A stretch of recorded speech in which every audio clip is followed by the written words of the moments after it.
Okay. What are you calling this? I don't know yet. Don't know. And I also don't know how to do it because I've never done a podcast for my life. I've been on one. Have you listened to any? I listened to. You were on the Critical. Yeah. I watched that. The official podcast. What a name that one is. I know. Maybe I just need it. Maybe simple is best. Verified. The unofficial podcast. This is the verified podcast. This is the podcast. We don't know what it's called yet. Yeah. But it's the first one. We'll see. We'll come up with a name soon, hopefully. Because I also need the name to be on the channel I upload this to. Because I'm not uploading it to my channel. voice. Yeah, it'd be nice for people to be like, man, I'm not sure which one I'm listening to, and then it just comes into Tyler. He's like, guys, welcome to the podcast. Woo! Here we go. Okay, as you can tell, I'm joined by Anthony, BigJigglyPanda, and Craig, MiniLadd, two of my very, very good buddies here on YouTube that I've known throughout the last decade, and that's kind of where I want to start talking. It's 2020. I know. The 2010s are gone, and that decade for all three of us was literally life-changing in every way possible. Oh my God, yeah. Mm-hmm. It's ridiculous. It'll be 10 years in October since you and I met. And I don't remember exactly. In October? Yeah. October of this year, it'll be 10 years that you and I met. No, I think it's 2011. Because a lot of people don't remember that, obviously, you being I Am Wildcat, but originally you were IR Panda, all in caps. Yeah. That was your original name when I first met you. Yeah. So Tyler stole my name idea. No, we met in 2011 because that's when I started my channel. And that's when Evan reached out to me and was like, hey, you just started your channel. I did too. And I'm like, cool. I don't know who the fuck you are, but you want to play games Is there a together? comment still on your YouTube video? Because my very first upload on YouTube, there's a comment still there from Vanoss Gaming saying, great first video. I sent you a message. Respond to me or whatever. I think so. It's on one of my first videos, and I think there's some on there from you too after he introduced us. Because I know Evan reached out to you two. Yeah, you were a while down the line, right? For me, I met... what were you doing this time? 2011, 2012? I started the channel in May. I was 16, living in Northern Ireland, and it was me, and I had another group of people, not really a previous group, but just guys who I hung around with, and one of them was actually Sniping Soup, who is now blowing up on Siege, which is dope. Sniping Soup? Sniping Soup, yeah. He's now blowing up in the Siege community, which is awesome. Does he just go by Soup now, or is it still... Yes, just Soup, yeah. But then I met you guys because I met Marcel and Delirious in a random lobby. And those guys were like, you're pretty cool, let's hang out more. And I was like, sure. And then they were like, hey, I got these other American guys. You want to meet them? Sure. And that's where you guys came in. Yeah, so before we had ever been introduced to Delirious and basically, like, Evan met Delirious, and then through Evan meeting Delirious, we met those guys. Yeah. Everyone had a bunch of smaller groups that eventually just amalgamated. I actually had a video. I have a video on my channel because I did a stream like a while ago where we went back and watched some of my old videos. And one of the videos was a Modern Warfare 3 like funtage video where one of the games was my group of friends playing against Delirious, and basically I had to work before we knew who they were. Oh, really? They were using riot shields against us on some map. I don't remember. I didn't know that. Yeah. So we actually played against each other before we really knew of each other. And then we got reintroduced. I did that I with think that was Louis. Like late MW3, or I don't know if I met those guys in MW3 or if it was Black Ops 2. I don't know when I met Delirious. I can't remember. When did Black Ops 2 come out? 2012. 2012? End of 2012. But I remember most of that year was 2013. Well, did we meet Scott through Marcel? Because I met Scott in Modern Warfare 3 era. Mm-hmm. Yeah, I think Scotty always said that he like was like a subscriber or something of Delirious or Marcel, and he would just like session join and just play. I literally think Scott. Don't quote me on that, but I think Scott. That's how you guys get into... I love that. That's probably the top question we get all the time. How do you guys get into the Vanoss crew? Well, I find it funny how people think that for some reason there's like tryouts. Right. Like Evan is on like a judging panel and people just walk in. No. Yeah. And then for us it's like, yes, I want you. it wasn't No, like it's- back then. It wasn't even like Evan wasn't even like the guy like the leader or whatever. It was just there was just a group of us, and we all played consistently every night, and so it was like there's 10 people online. So we just break up into whatever groups. Yeah. And over the years, like some people just kind of, I don't know, they didn't mesh as well for whatever reason. Like there's no, I feel like some people, I remember there was some people that got mad that like we had like ditched them or like left them. And it's like, just some people just, get along better than others. And we just kind of stuck with the guys that were like, it was, I mean, it's a friend group through and through. I mean, it's kind of like, when you leave high school and you lose touch with some people that you were really close friends with because you saw them every day. It's the same thing. You It's go like we don't different axe ways. people out of a group because there's not a group. It's just friends. I mean, yeah, exactly. That's how it's all really ever been. I think the whole attachment to it being sort of the Vanoss group is because he was the first one to really blow. Yeah, because I mean, we all met when we all had about 5K subs Even earlier. I mean, you Oh my guys God. I got met first these guys video. when we had like 10. We had like Right. 10 apiece. Yeah. Yeah. It was like early days. And Like, then I had I just remember posted my first Evan- video a week ago. Yeah, and then I remember Evan uploaded a video. He was uploading to like back then there was like community channels and like highlight videos. Like there were people doing commentaries where they would like talk about, you know, the gameplay. They were playing Modern Warfare 3, whatever, and they would have like every Friday we bring on a random viewer from the community who uploads their commentary. And I think Evan got on like a couple of those. Yeah. So he gained. Is it few kind of like a hundred best call comedy?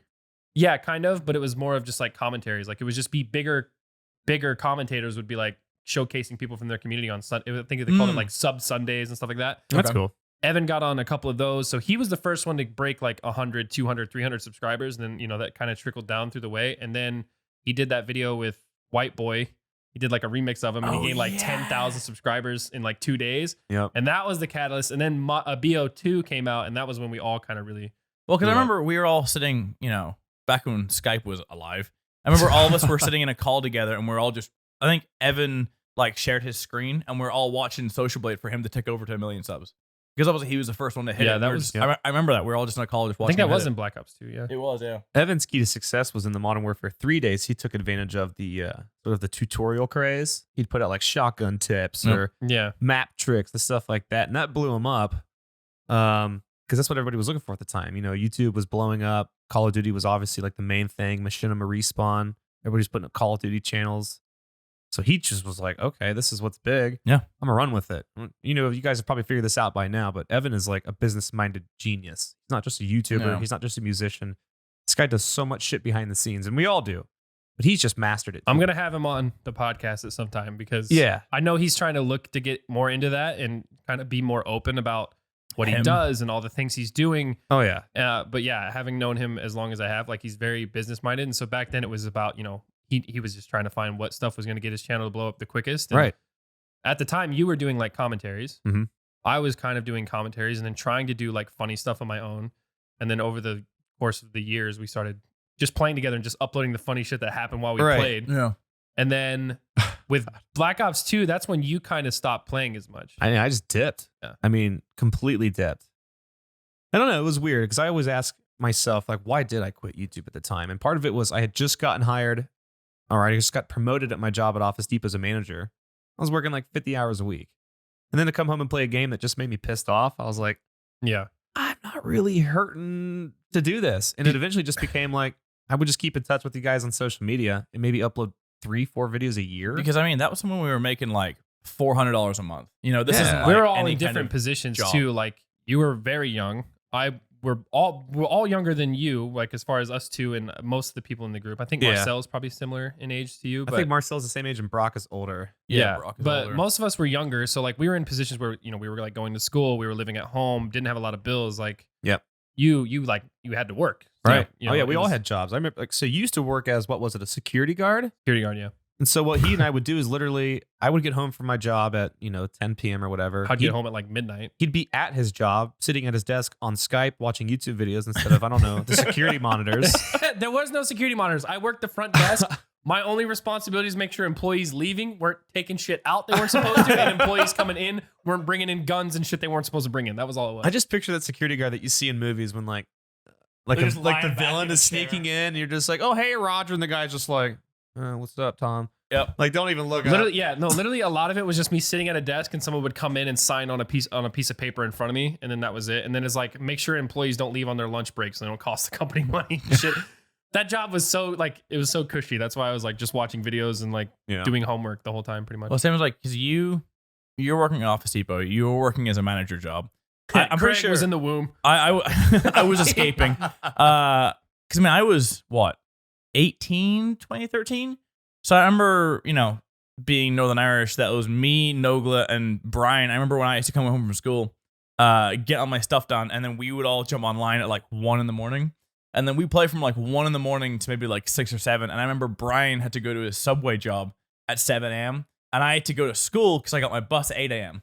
So I remember People I don't remember- see this stuff that like all that went into it. No, Like, because I remember like if you go back and watch older videos, like especially zombie videos, where we were trying to like do like an Easter egg or something like that.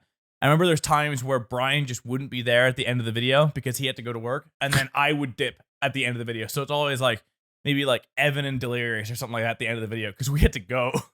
I remember like once a week, multiple weeks out of a month, there were like stretches where I would stay awake for like 30 to 40 hours. Like I would wake up one morning, go to work or go to school, be done with school, go to work, come home, record, edit, get up, go to school, go to work, come home, and then do like homework or something. Right. And then Evan, I know, was doing he was doing a lot of that too because he was going to school when we were all like really trying for YouTube and stuff. And he was working a lot harder on his videos. Like he was editing like crazy. So Yeah.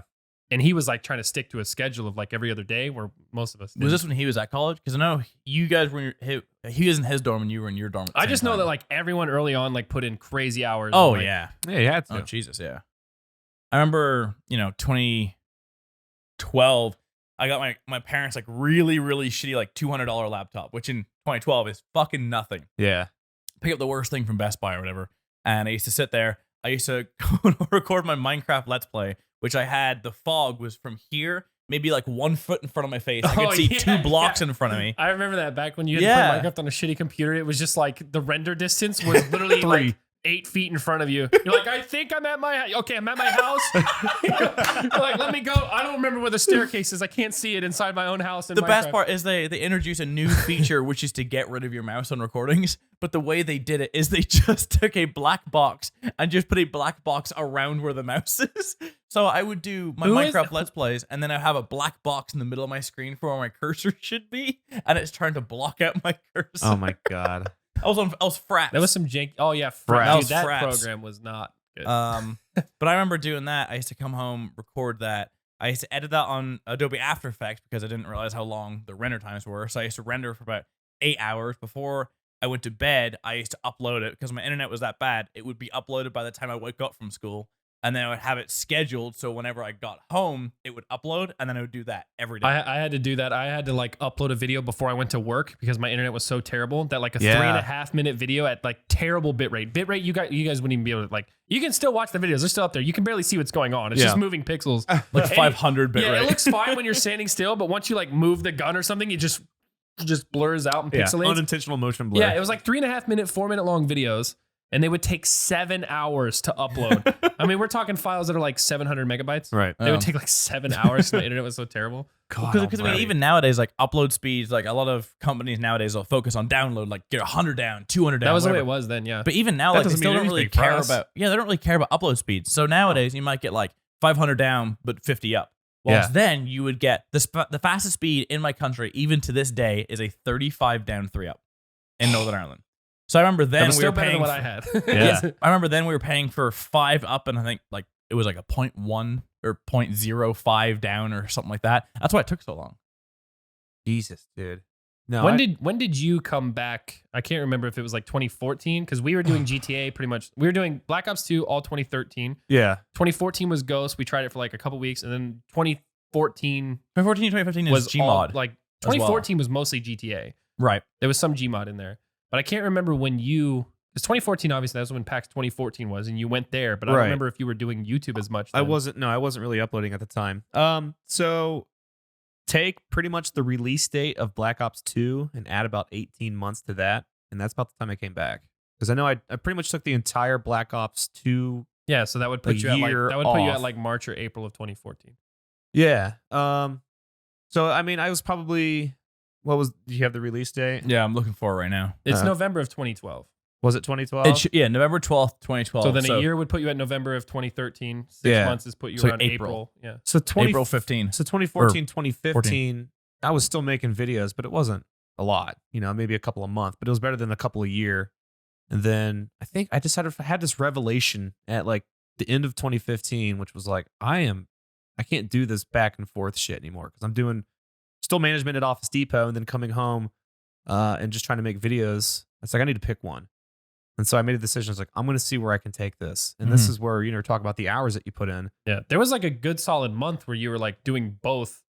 It was 6 months. Yeah. You were destroyed some of those nights. No, it was 6 months straight that I would go to work at 6 o'clock in the morning. I would work till 4 p.m. I would come home. I would immediately start either editing what we had recorded before or start recording with you guys. We'd be up till 2, 3 a.m. I would stay up till 3 or 4 o'clock editing and then be up at 5:30, go to work.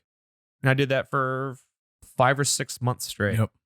You know, if you take 45 hours of work at the actual job and then 40 hours of work at home, you know, we're putting in 40 or 80, 90-hour weeks. Trying to sleep, have a social life. Like I had a girlfriend at the time. It'd be like, all right, hi babe, good night. Like that's all we had time for. Shit, man, I'm glad I made that change. Yeah, and I just remember when you finally decided to go like full time, you were still like nervous about it. And we were all just like, yeah, you're gonna play with us every day. Like you're gonna be fine. Like we're gonna help you. Like as long as you put the time in, like there's just no way it's not gonna like do well. Well, because I mean, at this point, such a good support group. Do you know how many subs that you had when you left? When I left, Yeah. oh god, probably less than 100,000 to be honest. Yeah, Because you had less than probably 100K, but like because 40 you left, probably. you left for 2 years, and we finished playing Black Ops 2, which helped us. But then GTA was the real catalyst that kind of blew us up to where we are. Oh, yeah, I came back So- and you guys were all in the millions at that point. Well, that's I what I think mean. maybe That's except for why Scott. I hit 1 million in 2014. Like same. right after PAX or during PAX, I think. Yeah. I was the same because we have like the older ones, like the massive, really heavy ones. But that's what we were saying. Like whenever you came back, like you know, we kind of all blew up at this point. We wanted to try and get you to where we were. Yeah. So that's what, you know, there was a trust element involved, and you kind of trusted us to help you out, and I'm glad you did. Of course. I mean, it also went the other way around because when I remember the same thing I'd always say to you guys would be like, look, I don't want you guys to think I'm coming back just to like ride off of your success either, because it was clear that you guys were doing something right. It was, I don't know, just my own paranoia of that's just how I am. I mean as a that's person. just how you think, but like Yeah. you're obviously a very funny guy, so it's like Yeah, you and don't, we're all you good don't- friends. It's Like, not we like kept our up. videos are at a detriment, trying to like oh I don't want to fucking play with that Anthony guy. Like Oh god, we have to No. edit his laugh out of the video again. his fake Shit. laugh. We gotta edit that fake laugh. Dude, I remember there was a video that you went back recently and you watched like your old videos. Oh my god. And there was a Gmod video that you uploaded when you first came back. And it's Yeah. when you were still Doritos. I was still Mario. Evan was still Luigi. It was the sandbox dodgeball episode. It was a dodgeball episode. Oh yeah, I remember And that. Yep. I'll let you explain because it's fantastic. Yeah. So I actually uploaded a video on this not too long ago where I went back and watched some of my older content. But there was in that video, because I was still so nervous and still so quiet. It's like I'm recording at my parents' house and it's late at night. I hate that. I hate recording when I know there are people in the house. Like Kelly's parents and like her stepdad comes over during the holidays. Yeah. The worst time to record. You're just like, you're like kind of like, but Yeah. I was always recording at 4 a.m. My parents were just one wall over. And, you know, every week my dad would come and just saying, "You're a little loud this time," and just close the door. Anyway, sorry. Oh no, you're fine. My parents would do the same shit, but it's so what would happen is that I would go back and when I'm editing this video, I'd be like, wow, I think I said maybe 12 words this whole session. So I would record voiceover and randomly insert it into the video. I need to see this video now. But It was like doesn't- laughter and shit. Or there was one where it was like, "Get over here, little bitch," when I'm talking like picking up a dodgeball. But the pitch in my voice during the dub was different than in the video, because you could tell I was like closer to my mic or something. So in the video, it'd be like, "Oh hey guys, la la la la," and then the voiceover's, "Get over here, little bitch."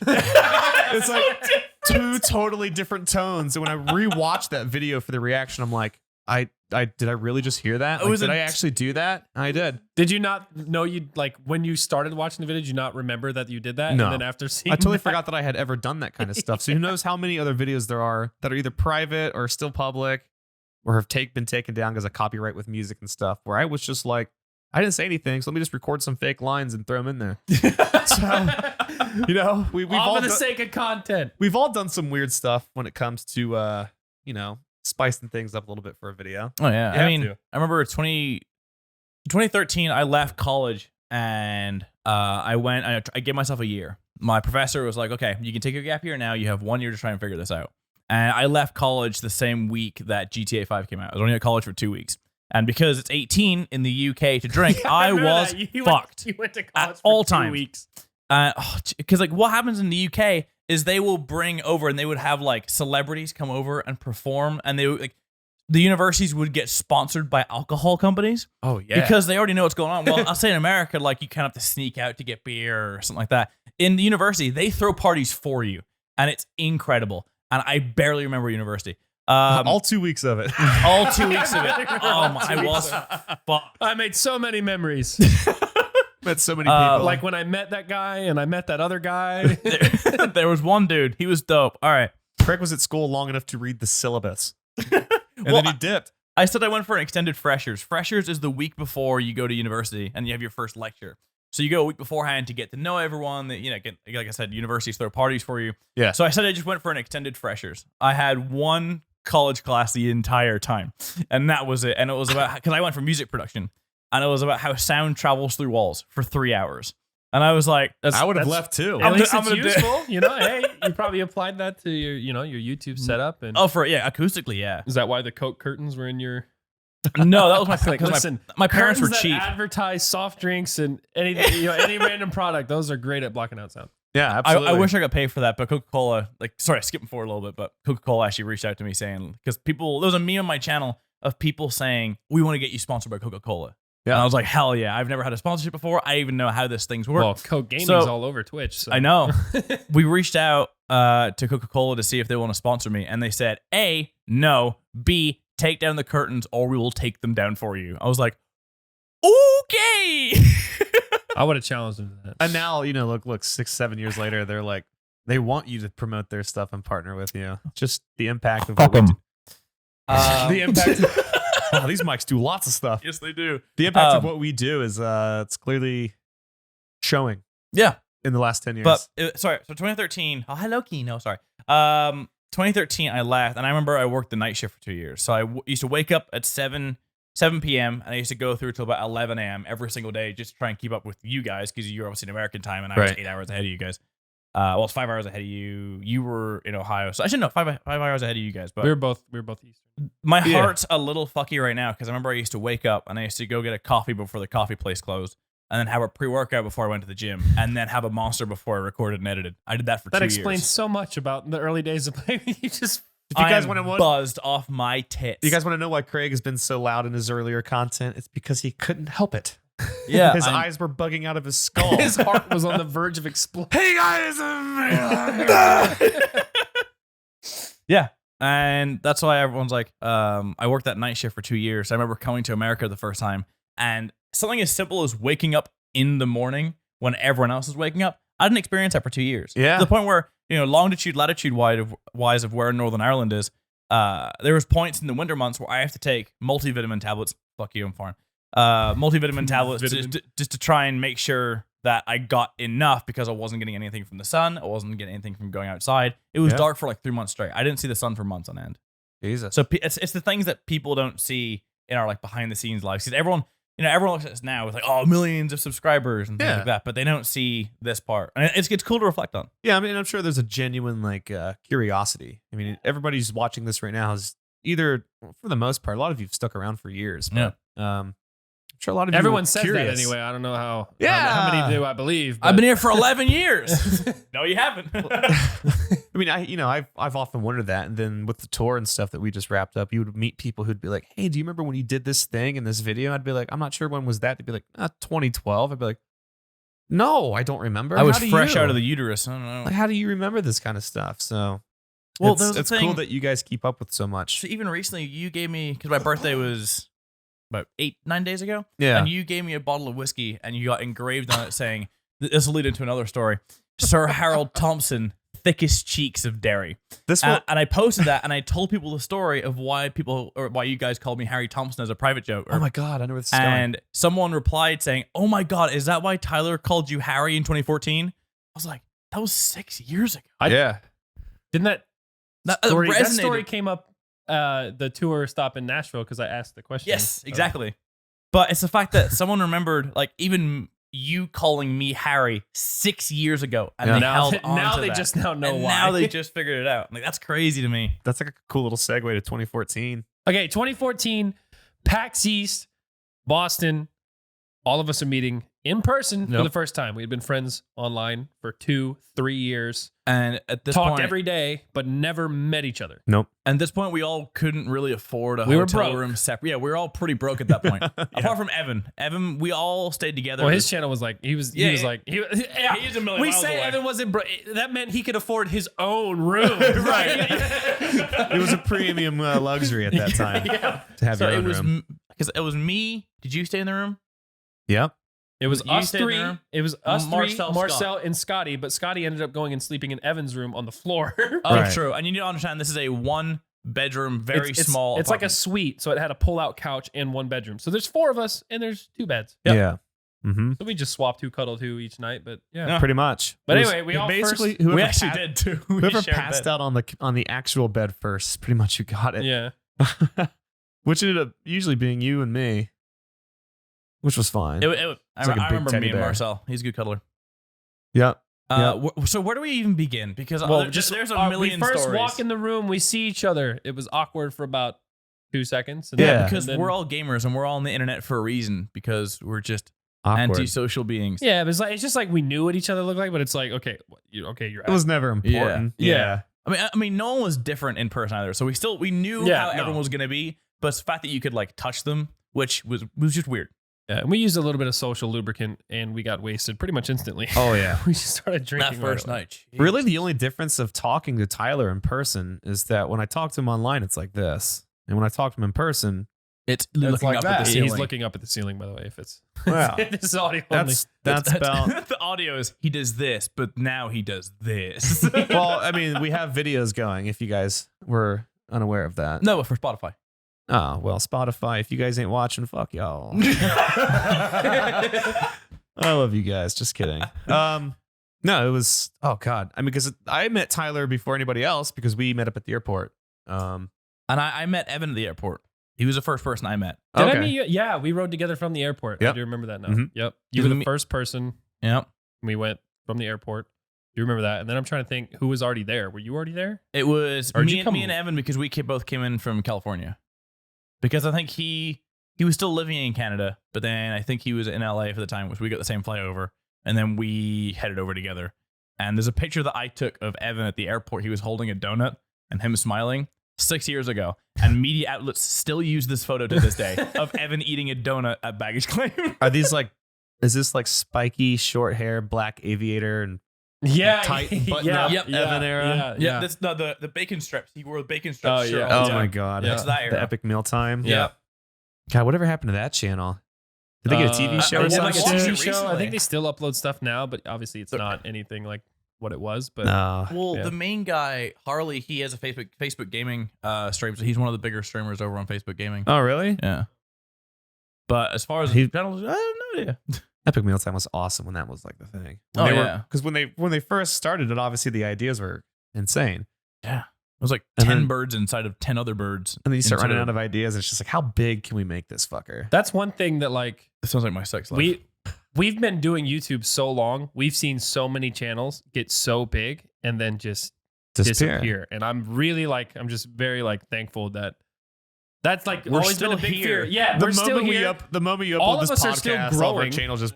Yeah, you know what? We had a good run, if so. But year over year, you know, there are some years that are kind of sideways, but for the most part, every year's been going up, I think, for all of us. Yeah. Yeah. So Absolutely. and that's like across the board, like pretty much everyone. If it's not it's not going down, it's either going sideways or we're going up, and obviously that's perfectly fine. Yeah. If it goes sideways too long, you got to start thinking, okay, how do I make it go up? Right. Well, that's the thing. I mean, like to really, we can get in this conversation a whole lot more, but like to really continue to gain momentum on YouTube, you need to switch up what you're doing. So there's a lot of channels out there who do COD commentaries until their channel just died. Yeah. Well, so we went from COD commentaries I mean, to that's GTA like to the Gmod epic to- mealtime thing, right? You can only make so many crazy meals before you're like, oh my god, they made a ton of cheeseburgers. Right. Oh, this time they made a humongous pizza.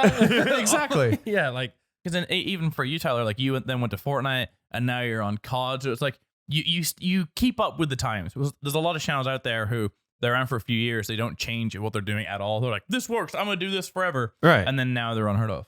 I mean, music is such a great comparison for that. Because if you think of some artists you maybe listened to 10 years ago, and are they still around? I mean, Like, Drake was the artist of the decade, and his stuff now is very different than it was 5 years ago, 10 years Right. ago, and then Like, but look at other like people that Maroon didn't change. 5, I guess, is an example that comes to mind. Because where's Nelly at? their early stuff was just like, oh, it's sort of like indie rock, and now they're just like straight up like they just follow what's popular with music at the time, and that keeps them successful. Well, yeah. It also keeps them like their head above water, because if you're just like, oh, okay, well, this is the kind of content I like making, this is the kind of content I'm going to continue making, I don't care if people watch, this is my channel, then you get sort Right. of like, and I'm not throwing anybody under the bus here, but Wings of Redemption is a huge example. He refuses I to was going to change. say that earlier, actually. He refuses to change how he makes content and what content he makes. And times just some people just get too comfortable in what they're Right. doing, and they're like, "Oh, this is working. It's going to work forever," or "This is comfortable. This I don't want to make it better. I don't want to work to improve it. Right. I don't want to change." And it's worked before, so why isn't it now? like for me, like I always have to be doing something I enjoy. Like I'll never follow a trend just because I don't like it, despite what some people thought with like Fortnite. There were Right. a lot of people Same that as me thought and I you with played Fortnite. There were a lot of Yeah. people. A lot of people thought I played Fortnite just because it was doing well and it made money. And I genuinely really enjoyed that game. Played Fortnite from day one. Yeah, and that's just how it goes. And now it's like I'm really enjoying COD, and those videos are doing great. And over the years, that's always the way it's been. I don't really follow trends, but like it just happens to be that the things I like, a lot of other people also like, and so it becomes a trend. Right. And it's about like realizing, okay, well, I don't think this is doing as well as it used to. I'm not really enjoying it as much as I used to, so it should change. Mhm. You know, I remember when Fortnite first started popping off and Epic was trying to promote it. I think you, or myself, and maybe Scott we did like Save the World. we did like I was there too. we did a sponsor deal with Epic where they're like, "Hey, we promote our new game." And I remember we all did the video, we all sort of hopped off, and Tyler even specifically was like, "I don't know if this game is going to gain any traction. Like, I don't really see Because myself this was playing the this." Save the World version. It didn't have a BR. This was Exactly. just the waves of zombies. You built a base. Yeah, and It was cool, but it was like, yeah, I didn't think. so then when like the BR came out, and I even did a video for the BR when it first Oh, dropped. I didn't. Really? See, that's what's They hilarious. offered me one, and I had already posted like 2 or 3 videos of it, and they're like, "Oh, you're already posting it." I'm like, Yeah. So Okay. I took advantage cool of it. now, Epic, I but actually uploaded a Fortnite video before it was like huge because that was when Epic was trying to grow the game. And I remember talking to you about it. You're like, I don't know. I don't think it's gonna be the next big thing. And then you turned out to like it. And I can tell you guys who were listening, it wasn't because it was popular. Because at first this guy didn't give a shit. He didn't want to play it. And then he did, and he's like, "Oh, this is fun. Shit." You've always enjoyed shooters. You've always been successful at them. Did you guys have your logos in the game from the Save World? Because I think No. me and a few others yes, who were it's in the that- world, but I don't have it myself on my own account because Oh, I yeah, didn't get same. like the premium bundle or something. But yeah, it's in the game because for we Save the were the World. first 10 people to do a sponsored deal on Fortnite. It was Save the World, and it was Before it the was Battle beta. Royale. So a lot of us got like our logos in the Save the World, and then now seeing just the behemoth that it is insane. Yeah. I think the only thing that I have my like entity in or my alias in game wise is when people make me levels on Happy Wheels and they put my logo in it and it looks like a pug that got hit by a car. Like it's rough. But fuck, I appreciate it, y'all. Thank you. I'm Were you- finally in a game. Were you in Dead Realm? No. No. Had nothing to do with Dead Realm. Yeah, No, I'm I in didn't Dead touch that. I'm in Dead Realm. I didn't even Mm. play Dead Realm, so I did. Of course, my character wasn't in it. Yeah. It was fun when it first came out. I mean, I got my well, not my, I'd say my character model in Gmod, but that's Someone just not me. Someone That's- just threw together a homeless man and put a panda head on him. that was my request. Yeah. Well, you just lucky dipped. There we go. Jesus, you and Scott were just like, I don't know what we're gonna do. Right. You picked the homeless man, and he just went with it. Because I mean, there was no real reasoning behind the characters that we all chose with the Dorito bag, or I know Evan and I wanted to be like the brothers. And then apart from that, it was just that looks dope. Let's do that.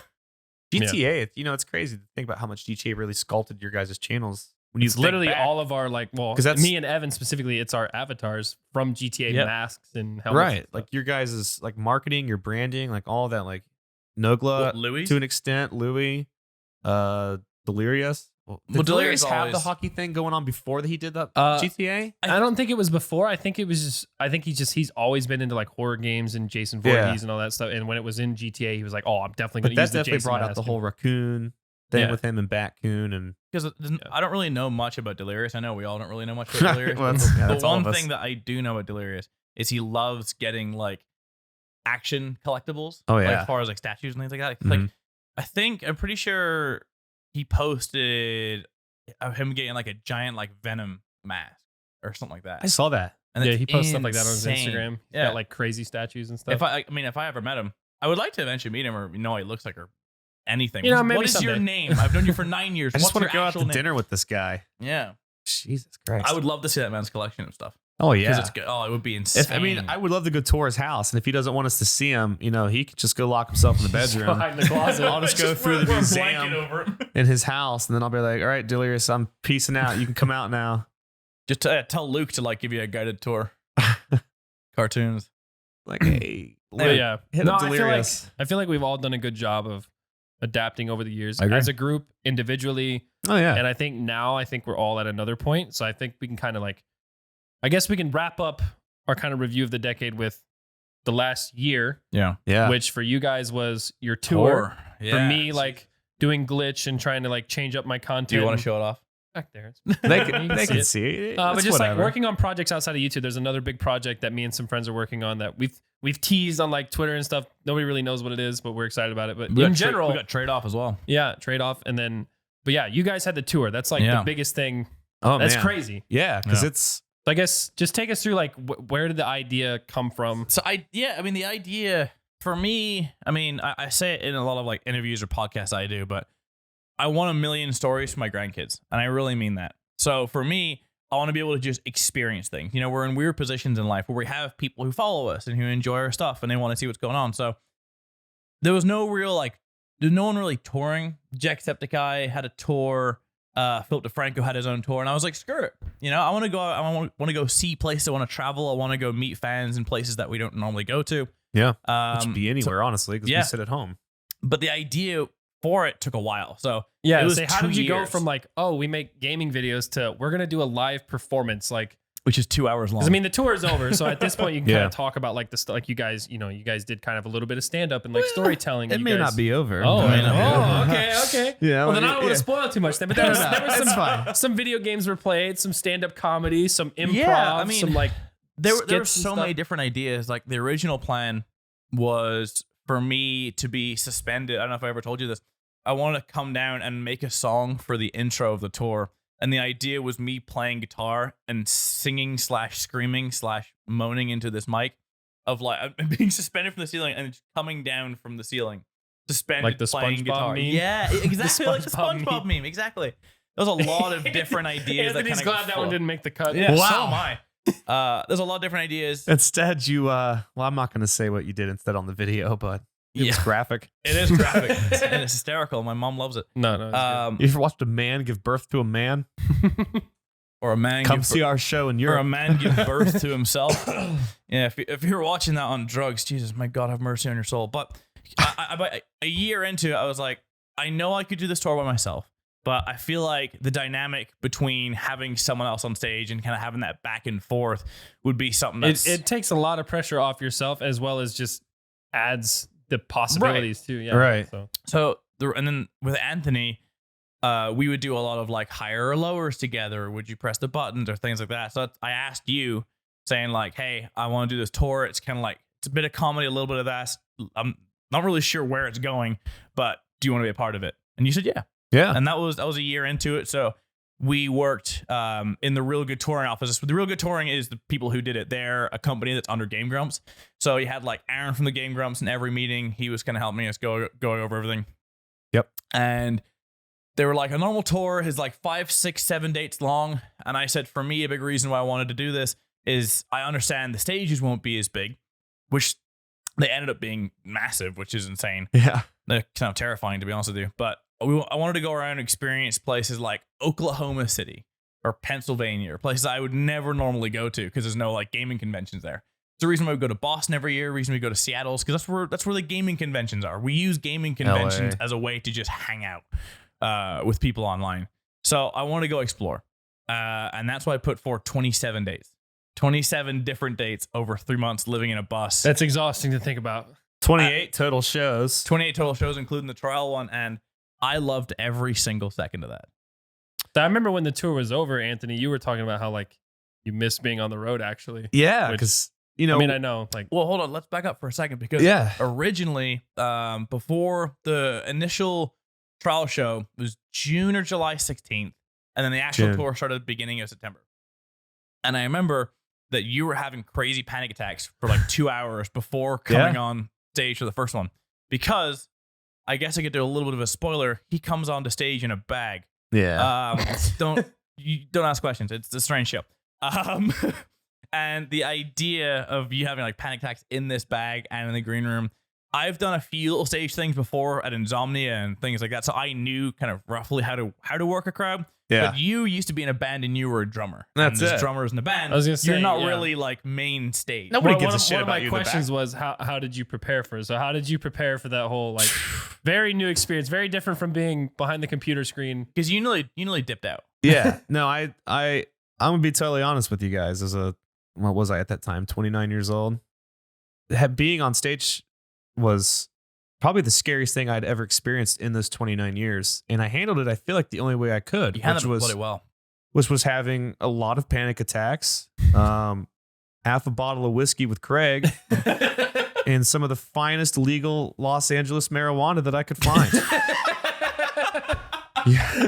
Your boy went out on stage not knowing where he was at, which was good, because if I did know where I was at, I probably wouldn't have been able to do it. There was we're gonna do a video talking about tour memories and things like that, but there's a few times where whenever there's a state that had legal weed, you used to go for it. So there's there's a few nights on stage where we have like, it's a lot of improv, so we kind of banter back and forth and see where we go. But because it isn't scripted, they don't really know what they're gonna say next. So when he's blasted off his tits, I would set up a punchline and he would just stare at me for getting everything I just said. Staring. Anthony, fucking come on. He's like, oh, hey. It's like 1,000 people in the audience. Yeah. I mean, that's the beauty of live entertainment, though, is that they get to experience sort of the things that you guys don't see in our YouTube videos, because with editing, you can just chop it out. If you make a mistake. But if you're live on stage, like there's been times where we both stumbled over our words, would be like, yeah, and that's how New York. And then people would be like, what the fuck did he just say? And I'd be like, I don't know what I just said. You don't know what I just said. Let's just carry on and pretend it never happened. He did it during one of the most, I'm not going to, let's not cover what you were saying, 'cause, I don't want to spoil it, but. I mean, I can say it because I'm going to have to change up a little bit. You're going to change up a lot a bit, but just for the new show. But we were playing the biggest venue on our tour. New York City. It was Times Square. Yep. It was New York City, and we're playing the PlayStation Theater. And they were the toughest crowd. I am going to say that. It was the New Yorkers. They were the tough ass New Yorkers. Every crowd was insane. insane. Say something funny up there. Yeah. What the fuck are you talking about? Who the fuck are these guys? Throwing the bagels. Some dude just told his buddies, hey, come to this show, watch these YouTubers. Who the fuck are these guys? But the show was nearly sold out at 1,400 people. And there's a part of my stand-up bit where at the end up, I say the line, the best thing that ever happened to me came from the worst thing that ever happened to me. And I get to the very end of my punchline, and the crowd is just sitting there waiting for this. I'm like, all right, the whole reason why I want to tell you guys the story is for this reason. And my brain shut off. I felt my brain just go furr. And in front of this New York crowd, 1,400 people, Times Square, New York, I go, the best thing to ever happen is from the worst thing. And because of the worst, it was, and you came on mic backstage going, what the fuck are you trying to say? See, that's why you tour with somebody else, because when you have a stroke on stage like Craig did that night, you have somebody come out and sort of take this, like the pressure off. I didn't know what the hell was going on. I'm like, I need to get out there. Melted. I was at the Nashville show, obviously, because I'm in Nashville. Yep. And by then, you had done most of the dates, right? This was the last leg. shows, so, yeah. like, it was pretty smooth out, and it was really good. The show was really good. So, like, there was no slip-ups or mistakes that I noticed. Yeah. Obviously, there may have been, but you don't notice it in the crowd. Everything was going smoothly. Right. So, And that's the thing. it was that really cool to watch. The show is, it is something I was never sure about with live entertainment. Like when you watch a stand-up comedian or like a performance, I was never sure how much of it was truly scripted, how much of it was repetition, how much of it is just sort of off the cuff. Like, let's just go with it.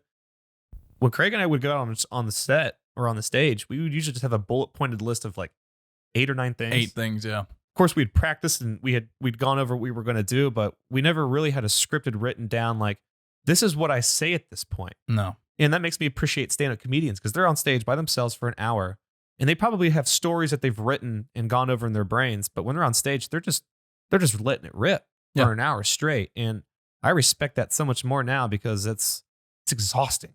Because what ended up happening is we would say things. The earlier shows are kind of like trials. So we would say things and we would see how the crowd would react. Yeah. If they react badly, yeah, you got to try out, try jokes, try the way you say certain. Exactly. Yeah, no. So by the time the show was like fully down, I would say we were about 7 shows in.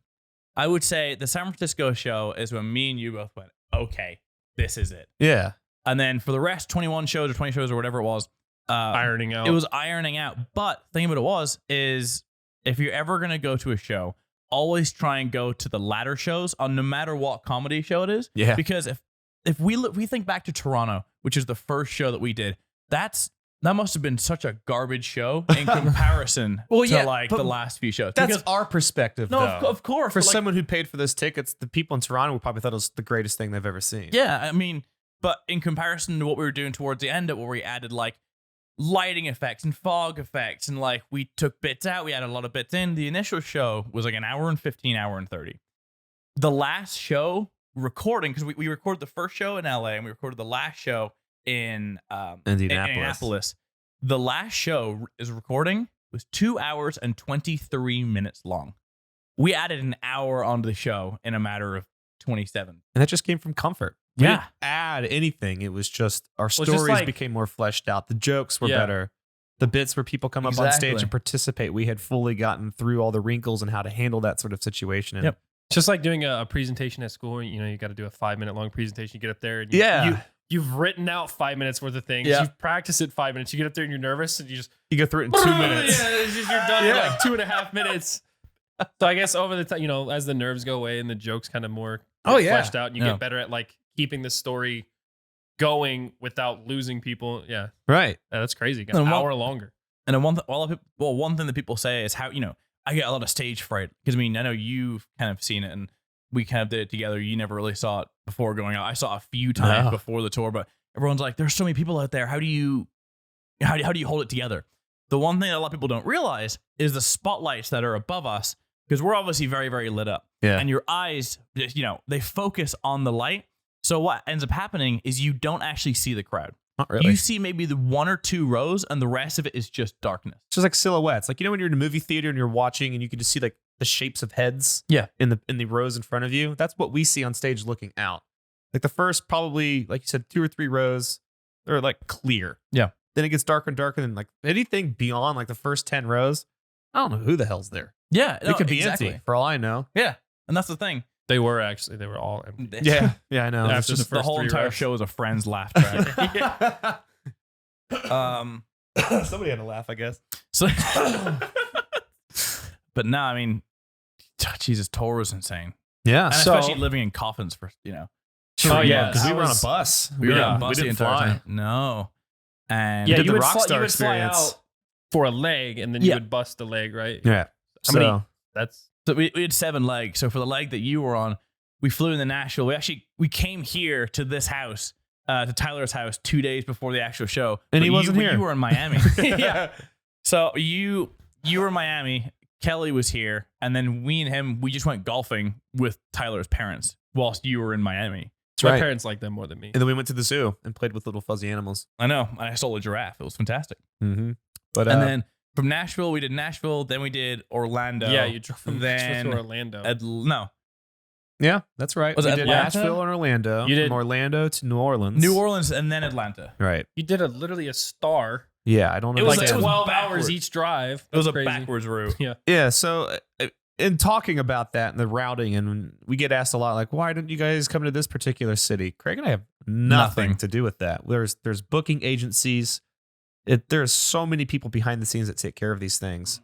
I knew what cities we were going to when you guys did when they announced them. Yep. Because that's when that list was finalized and clear. Yeah, because I remember you guys weren't even sure if there was a Nashville show. Like when we were Right. talking early on, you're Right. like, yeah, Nashville's on the list, but we don't know whether or not that's going to be chosen. And I'm like, well, I hope so, but if not, I'll fly to another Yeah, show and go 'cause see it's- it or whatever. But Yeah, because we were thinking like we're not the only touring like group. right? 'Cause I Yeah. would like We a, gotta like a fight North for rooms. Carolina show. So maybe Delirious cartoons like Mr. Beast, and you know everyone could come out. Yeah. And then I would like to do. I want to do a Minneapolis show because that's where Sammy's parents are from. I want to do a Vegas show because It's Vegas. Vegas. So we didn't really get any choice. No. But I'm super happy with the route. Oh yeah, and that's what's cool is that it gives us an option to, if we wanted to do another short run in the U.S., we could hit cities that we didn't hit, like Vegas, Boston, Yep. Miami, because we only touched one city in Florida, and it's a large state. So Yeah. okay, I have one last follow up question then. If you do more, if you were to do more, yeah. what would you do differently? Or if you did another tour, like what would you do differently, if anything? So I'm not in the keep the process. same people. Yeah, absolutely. Either you personally, or the show, or the bits, or just anything, I guess. I mean, there are a few things that will obviously need to change on a few bits just because of verbiage and wording and you know, Mhm. life changes and shit. Mhm. But also, I think what would be cool is not even necessarily changing the show, but just knowing that going into it, we have this whole new energy of, all right, we've done this before. How can we do the same thing but make it even better than ever? Right. And it's that sort of drive to just make it the best show you can for the people who paid money to come out and see you, took time off work, like spent money on your merch. Like, I don't think we really need to change this particular show, but I think in the future, if we do tour again together, it will have to be something completely new and different. Well, I would say a lot of the bits we can keep, but I think they would just need updated with more relevant bits. Even what we were saying earlier about, having to change and evolve with the times, because we could do exactly the same show this year, but I don't know if it would go down just as well as if we tweaked it. For Europe or the US? For Europe. Well, I would imagine we would do pretty close to the same show. I don't know if I've actually told people that yet. Well, no, but whatever. There you go, Tyler. First episode. Whatever. Insider scoop. No areas have been confirmed, but Craig and I have heard your guys' calls, and we want to continue doing this. I want to do Europe really badly. I really want to do Europe. Yeah, I mean, of course, nothing is set in stone yet, but it's out there. It's something that we're definitely working on behind the scenes to bring the show to more people, and even Australia. Yeah, potentially. If it comes your way, definitely go see it, because I really enjoyed it. It was really good. Yeah, thank you. For sure. Really appreciate that. And that's not just like, oh, those are my friends. Like, that's not me just like, oh, those are my friends up there. Like, that's so cool. I'm proud of them. No, it was genuinely like really funny. Like, my parents went. They had a great time. Yeah. Like, my sister went. Yeah. She had a great time. We told nobody what the show was because we just wanted you guys to see it. Yeah, I didn't want to know either. It's an experience. Yeah. I mean, that's why like a lot of people were complaining. It's like, oh, you told people to stop recording before your shows and all this kind of stuff. It's like, it's a very crowd interaction based show that I feel like watching it online, you might not be able to get the same vibe as if you were there in person and you're interacting with people, or, like if someone's heckling, you heckle back and the whole thing goes crazy. It's an experience. It's not just kind of like you sit back on a YouTube video and watch it. Like, we want to get people involved. Right. And it's, there's of course the argument, which is, some of us don't get to go to that show. And I'm like, well, I didn't get to go to the Drake concert I wanted to go to, but there's a chance in the future that I can. It's that chase of like, not everything needs to be open and ready to the world. That's I respect when I go to concerts and they're like, please put your phones away and just enjoy the fucking show. It's not as special to go to a show if you're watching it through your phone screen. Watching it through your phone screen, or you got to see it beforehand from someone else, or everyone gets to see it. Like, it's a special event. Like, right, it's special for us. If you really want to see it, you got to, go to the city, whatever, if it's not in your city, go to another city. Go like, it's an excuse to travel, to do something new, to get out and try new things. And a lot of people, and I'm not trying to like butter our own bread here, but a lot of people would reach out to us after the show and be like, thank you for this. Cause I haven't gone out. I haven't been to a live event before. And now I feel like more comfortable trying that. So and the type of people, it's going to be like-minded people. Like, that's the same with gaming conventions, obviously. When you go to a gaming convention, we're surrounded by gaming nerds. And it's like, this is great. Like, a lot of these people, you can tell, don't normally get out like this. Yeah. No. But then they're at these conventions where they're around, people, like-minded people, and they come out of their shell. It's even what you said. So we would do a 45-minute Q&A every single night for VIPs, and then the actual show is about an hour and a half, 2 hours long. But you said something after every Q&A session, which I feel like resonates for this bit. Yeah, no, absolutely. And that's after the end of every Q&A, and I would address the crowd. And if you guys are listening to this, I'm sure a lot of you can relate, which is with us living behind computer screens and stuff, a lot of us don't get out, and we have social anxieties or just anxieties within ourselves. But if you go to a show like that, or if you go to like a gaming con, you have to have this mindset that all those people are there for the same reason, is because they enjoy the same shit. Like, even if you go and see like Star Wars in theaters, you see everybody dressed up. Like, imagine that, but with like 800, 900, 1,000 people at a show to see two YouTubers who everybody there is watching. Like, our shows were an experience for people to not come out and see us, but to experience something new, to make friends, to leave with like, that was one of the coolest experiences of my life. Not because Craig and I are idiots on stage, but because of everything else going on, which is, I made new friends. I got to experience something new. I got over my social anxieties of leaving my house and being uncomfortable. Like, that's what we did making this show. Yeah. I was fucking terrified to go on stage. Well, now I'm like, I need to be back up there. Right. Because a lot of people, like, we would say, everyone's here for a reason, whether you like me, Anthony, or for some reason both. Yeah. And, people came away from that show and they would text us saying like, hey, I made 5 more friends at your show. We made like a Demonetized Tour Discord so everyone can come and hang out. Even before the show, whenever we were waiting, like some venues would have, because we were playing Pokemon Go at the time.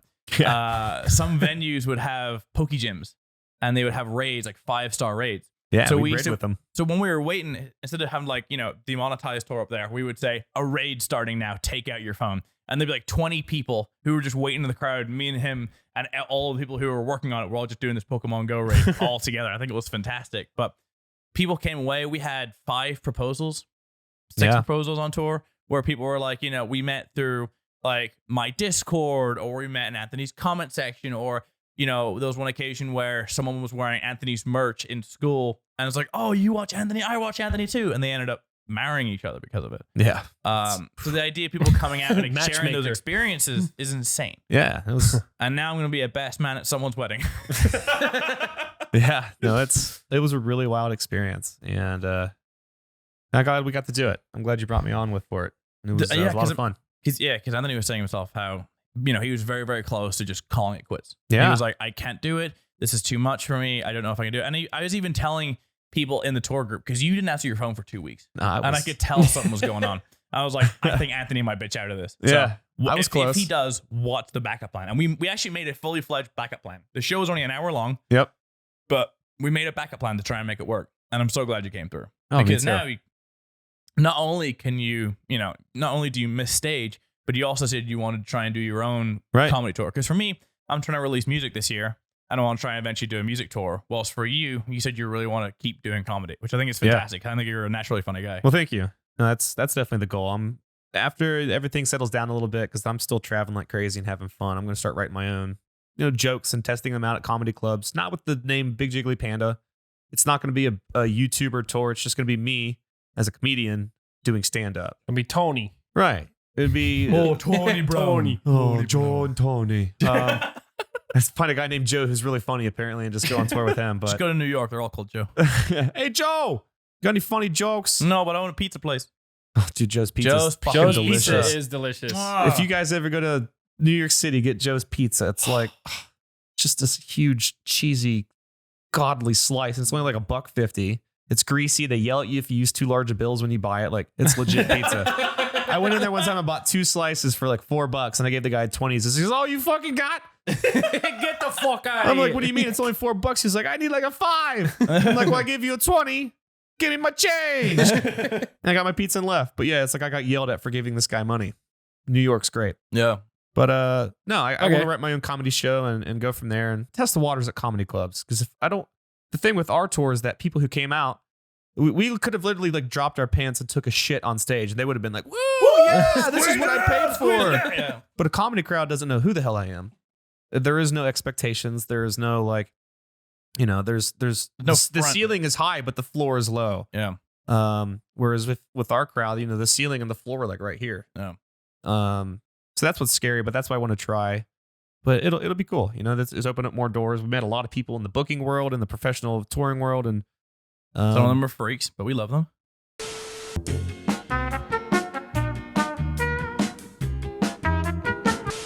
You would like me to call you.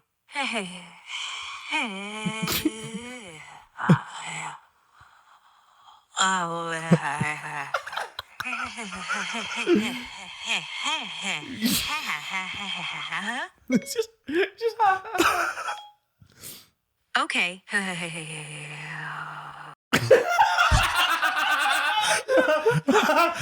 oh my god, that is fucking amazing. Okay, well, welcome back. Sorry, we had a little break there. We lost one of the cameras in it.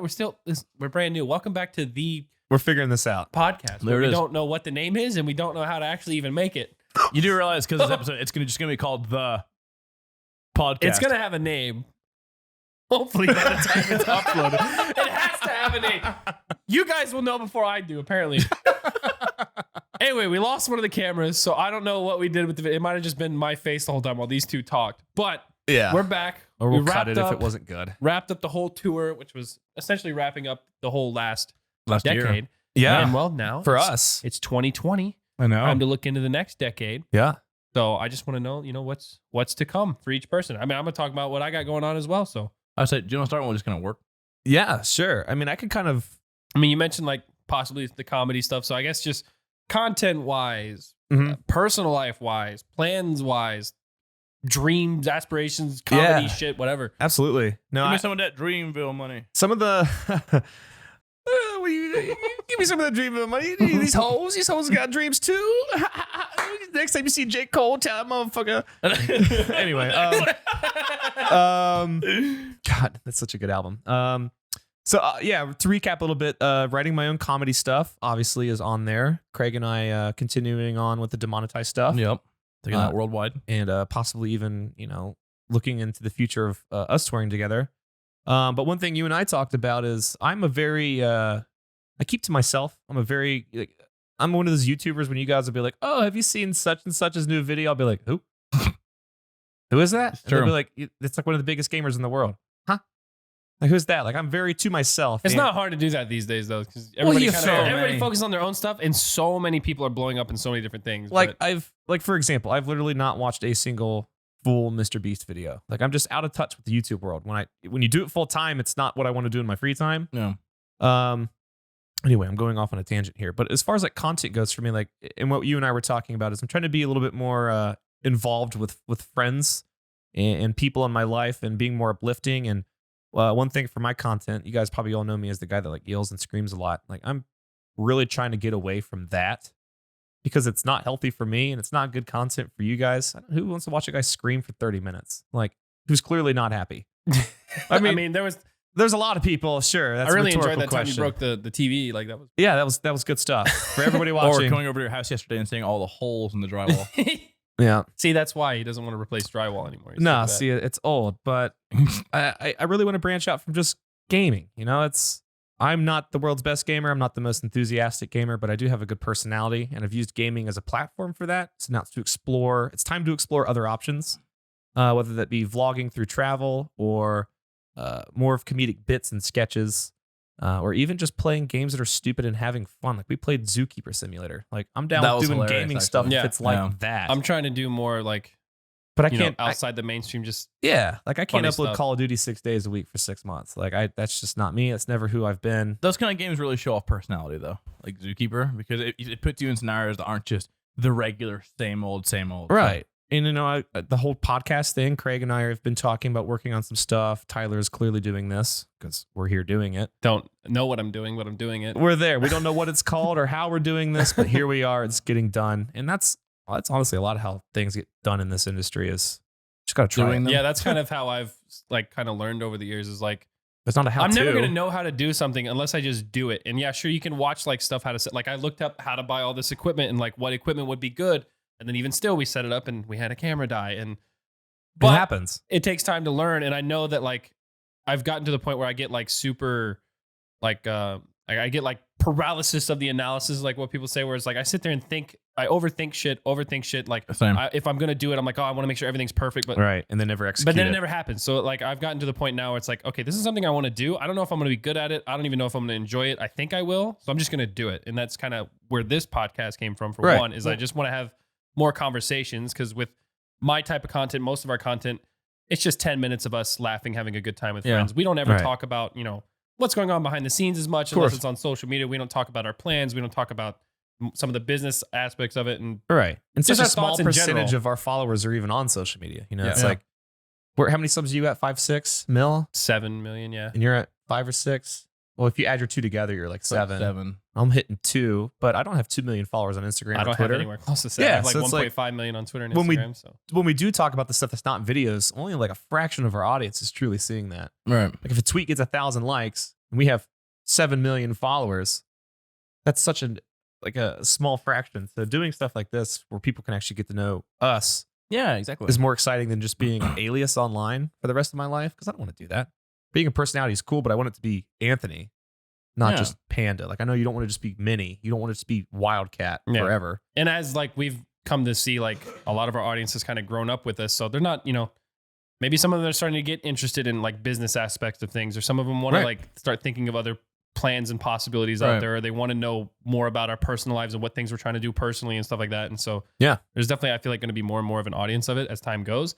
And I personally want to just make more connections and talk to more people. Like, I'm enjoying doing this with you guys, and I'm going to do more with you guys in the future and our other friends and stuff. But I course. want to talk to other people that I don't know super well. I've met several times, hung out with or whatever. Yeah. But I don't really know them. Right. And so this is kind of an opportunity to like, Well, it's Yeah. the whole thing of like, you miss 100% of the shots you don't take. And for this, you could say to yourself, oh, but like, what if it's, the audio is wrong, or the video is wrong? I've already set myself at a standard, having all these subscribers. What if it, all this stuff? At the same time, this is episode 1. I mean, as time you've done- goes on, people are going to come back to this episode and you're gonna be on episode like 50. Everyone's gonna be like, wow, that first one. And you've done a lot of like different stuff on your like new Craig Thompson channel, like that channel in general. Like you've been doing gaming for the last 6 years of your life. And now you're like, let's try this channel. Right. And you're just trying stuff and doing stuff. And exactly. I mean, like for me, killing it. Yeah, I appreciate that. I just want to have fun more than anything else. You know, I try not to kind of hold myself inside a specific box. I want to have fun, you know, with whoever, doing whatever. I'm here to just, like I said before, I'm here to just experience life. Right. Because with gaming, I feel like it's fantastic and I'll always be a part of it because it's something I grew up with and I'm passionate about. But the idea of maybe like traveling around, going to see things, like, you know, like Anthony was saying before about, you know, starting our own podcast or things like that, just to get to go out there and meet people. And it's life experiences. Because with YouTube, it's a very, especially in gaming, it's like a glorified office job because you're sitting at your desk for 12, 15 hours a day. You don't really get to experience the outside world. We made a lot of sacrifices to be here, whether it's family, sleep, social life, whatever. All the and above. now it's got to a point where, you know, we're nearly a decade deep into this. And I'm like, well, what else is there? Right. You know, I have a lot of plans for the gaming channel. I have a lot of plans for the Craig Thompson channel. Podcast, like I was saying, I'm trying to release music this year because that's been something I've been working on for like 5 years. Like I said before, I did music production at college, so I want to try and eventually get that out to the world. That I could have released stuff last year, but kind of the whole thing we were talking about before where I'm just scared because I want to try and make sure it's of a professional quality as much as I can get. Right. Because I know I could release anything and there'll be people there to support me, which is fantastic, but I want to make sure that people can respect me as a musician rather than just being another YouTuber musician. Right. That scares me. that was a lot of like course. what Evan did and kind of his philosophy behind, like, obviously some of you somehow still don't know, but Evan Vanoss is Rinks as well, the music, his music that he makes.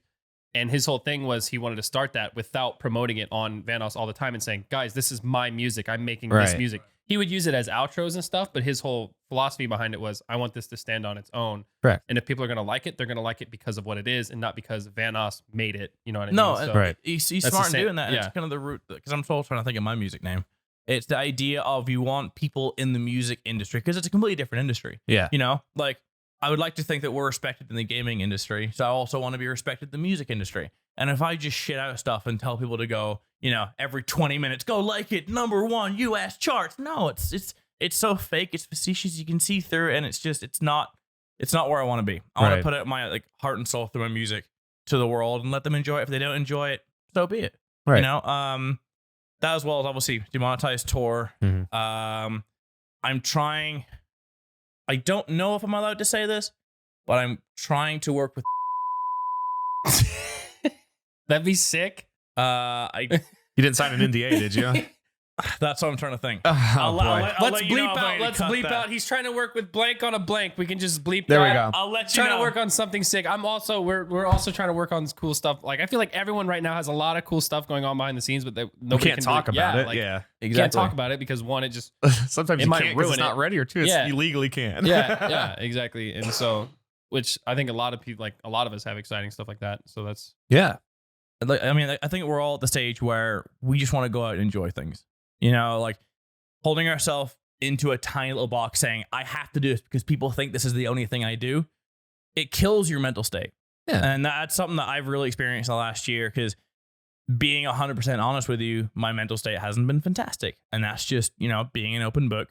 You know, I go to therapy. I know you go to therapy. A lot of YouTubers do because it's the stress of trying to entertain and making sure that people like you kills you. Right. And that's something that really happened to me. And it's the reason why I'm on this break right now. I know I'm technically working. Your content's on a break. Yeah, because I need to just work on me. Yeah, this isn't work, by the way. No. This is much easier than what we normally do. Yeah, it's the stress of life can really get to you, and it's got to the point where it really started to affect me, and I didn't really like the person I was eventually, you know, turning into. Yeah. So I'm here to just to backtrack, rekindle myself, recalibrate myself, and have a fantastic year. I'm still enjoying like doing gaming stuff, but it's very game dependent. Like Right.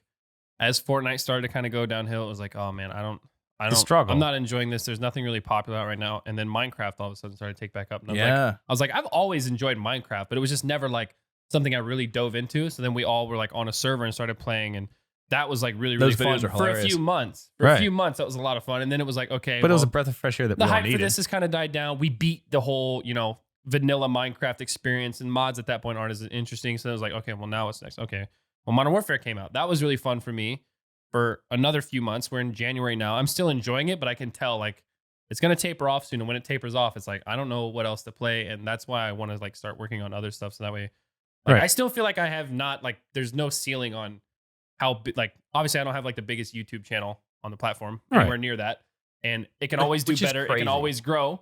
And I really would like it to grow, but at the same time, it's like I want to have other stuff that I'm working on outside in case maybe YouTube's not something I'm super like.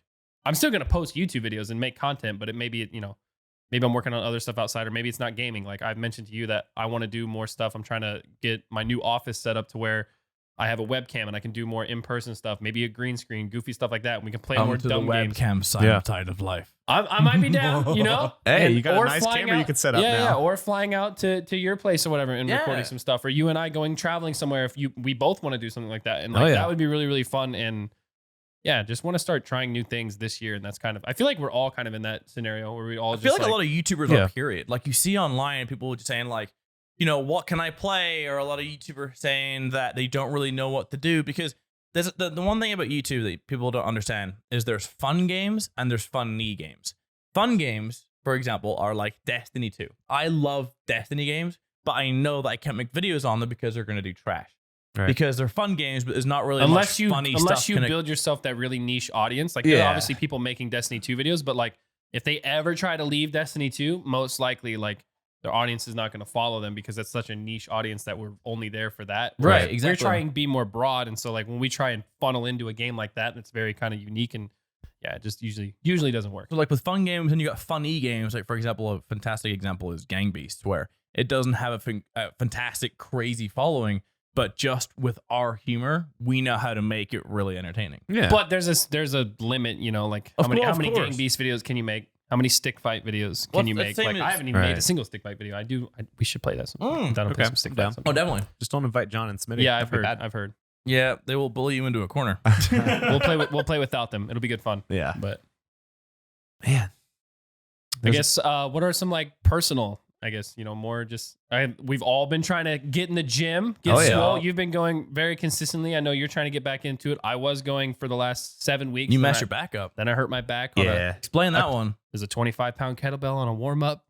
Did the first one. Felt a little weird. Did the second one and just I felt it in my back, shooting pain down my leg. Couldn't really stand, couldn't walk.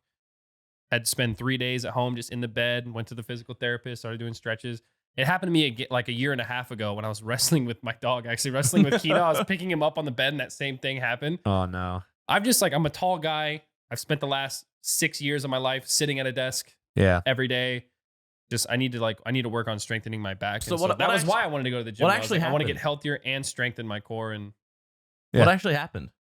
Oh, it's a herniated disc. Herniated disc? Yeah, for the second time in a year and a half. Is it like a bulging disc? Is that what that is? Yeah, bulging disc. So what happens is one of the disc in your spine bulges out and pushes your sciatic nerve up against the bone and pinches it. Yep. And that causes pain all the way from your lower back all the way down your left leg. And so my left leg is like super numb. It's really hard for me to pick it up. And what you have to do is you have to do stretches where you stretch your lower back and you push that bulge back in to release the tension off that nerve. Gotcha. And then I need to strengthen it so that way that bulge doesn't come back out. And it's Have you ever done chiropractic work? It's a super lengthy process. No, I mean, this is more of like a stretching and like muscle thing. So it's not really like, doesn't really have much to do with like the lack bones. of that muscle strength Yeah, there. it's just I have a tall back and I sit a lot. So my back has gotten weak. Which is one of the reasons I wanted to get in the gym is like, I want to start strengthening that. So that's not a problem. And yeah. Get in better shape in then general. You can just be an Instagram thought. That's true. That's what I'm going That's for. true. Give me 6 months. My titties are going to be out. I mean, I think the opposite is that you want them gone. You want them in. Oh, no, muscular titties. There you go. There you go. Sorry. I want to make sure we're clear there. Because this is the fattest I've ever been, and I hate it. Because normally I'm like a 205, something like that. I used to be hella thin, especially even when I first moved to LA in 2015. I was like thin. I remember. Yeah. You probably, I feel like your body has changed more than any person I've known since I met you. Like you were like kind of skinnier, but like not quite skinny when we first met you. And then you like started going to the gym and you like bulked up and then you got real skinny again and you've kind of bulked up again. It's like, now you look like a meatball. But I like, know. if there's any, But you are like able to do that though. You are like able to change your body. Like I've never seen someone be like, all right, I'm gonna lose weight, and then you just do it, and you're like, all right, I'm gonna bulk up, and then you just do it. Like Right. Well, So I mean, the bulking up was through depression. well, you know, depression's I a good appreciate bulker. that. You know, it builds. It is. It depends on how you do it. You could either get like muscle bulking from depression, Or or you ice could be like cream. quart of ice cream a night depression bulking. Once we start looking like Santa Claus. It's a cosplay I'm working on. I mean, I've definitely been in the gym actively for probably like the last 10 You can months tell. now. You can tell, honestly. Thank you. Now, a lot of people have said that, and you know, I've been honing out on Instagram, showing off my fits, my boots, my lack of titties. But like like other things, like I'm, you know, like that's what I said sort of a little bit earlier, and I reached out to you about, which is just personally, I'm trying to be a more supportive, active, and social person, because we all have a lot of impact on the people who follow us, whether we want to admit that or we don't, or just whether we just want to disregard it as we're just people trying to talk. We have influence, and we have to be aware of it. And by being negative and bitching all the time online and being angry in videos, like I'm not being a positive influence. Yeah, when you messaged me that and we had that kind of conversation, I was like, yeah, I kind of feel the same way. I need to try and be more positive, and I've tried to be, especially on like Twitter, because like that's the thing. Like, yeah, you're toxic as fuck on Twitter. Well, the thing is, listen, I know I am, but it's more of like I'm just very opinionated, and I just like I want to speak my mind, and I have 240 characters to do it. Right. I don't do it in videos ever. My videos, you'll never see me like, other than maybe a little spout or a little 10-second rant. Sure. You know, I'm not uploading 10-minute videos of like, what's wrong with Fortnite, or what's wrong with this game, or what's wrong with YouTube, or what's wrong with this. Yeah. So like, I just kind of have Twitter as my main outlet to like voice those opinions. And I'm trying to like, no one really fucking cares, to be honest. So like, I'm just going to try and stay more positive. And I feel like I've tried to do that this year. Yeah. But I mean, that it was makes after you we feel had that better. conversation. Yeah, it does. Just overall, because when you have less toxicity in your mind and you're not constantly worrying about like, man, fuck this, fuck that, blah, blah, blah, you can focus on other things that those thoughts sort of cloud, which is getting healthy. My thing. Yeah, you were talking about like gassing up friends. I was like, yeah. Hell yeah. Like you've been in the gym, like dope. I'm gonna hit the gym. Gas me up too. Yeah. You guys went on your tour. That shit was dope. I went. It was super cool. Right. You posted about like Baltimore not being sold out yet or something. I was like, sell this bitch out. Yeah. Buy it. It's like, it's sick. You're gonna enjoy it. It's like we didn't need to get do to that. where we're at Good. alone. And No, I don't, no. and we won't and a lot of people progress try and like alone. knock us for that or whatever. You know, like you grew because of so-and-so, or so-and-so wouldn't be where they are without so-and-so. But it's like, it's all a group What's thing. wrong with that? Everyone's together. Like no one's where they are. None of us would have gotten where we are by ourselves. Right. It's a Oh, group no. effort. You think Drake got to where he's at No. solo? Hell no. Exactly. It's because he's no wheelchair. That's why he's a good rapper.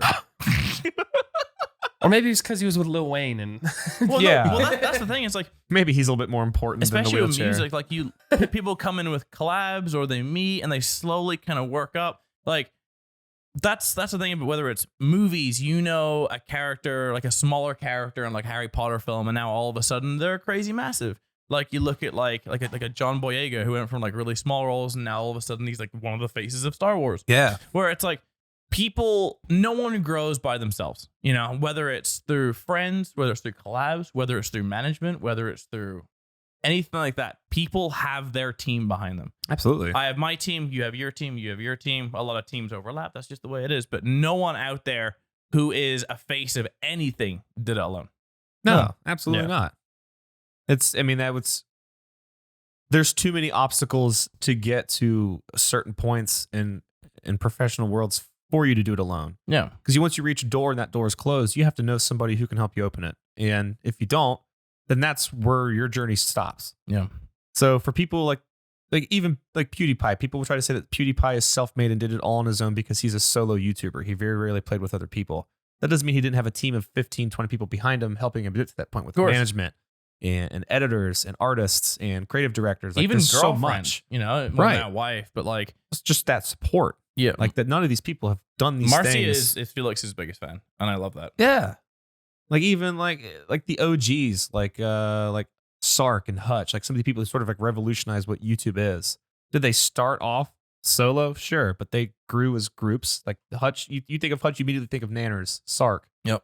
Like Justra, like these older names, like those guys grew together as a group.